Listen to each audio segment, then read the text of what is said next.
Good afternoon, everyone.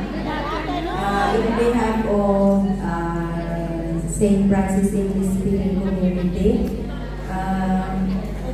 we would like to thank you, everyone, and a happy 28th anniversary of this community.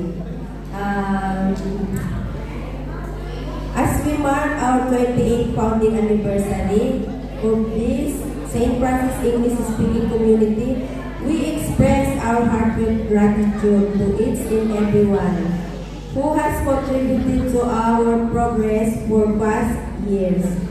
For today's celebration is not only about the numbers of years we existed, but about the values we uphold and to continue our journey together. Thank you everyone who has supported its growth through our time, prayers, work, and kindness. The strength of our community is our unity, willingness, and care one another. We would like to thank also to our visitors from St. Benedict Church, Father Roy,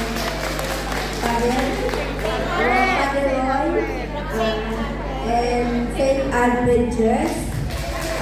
Napakarami nila na nag-support sa ating founding anniversary and also sa chaplaincy nila sa ating former coordinator, si Sister Lerma, pero umuwi na sila. So thank you very much po sa ating mga visitors, sa aming mga kaibigan na pinaunlakan ang aming paanyaya sa kanila.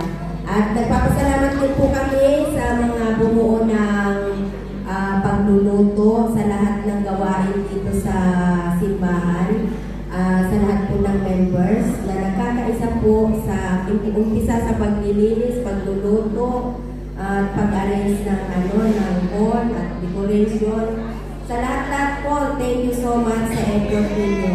Kung hindi po kayo, wala po tayong ganitong event. At sana po ay nag-enjoy kayo sa ating founding anniversary.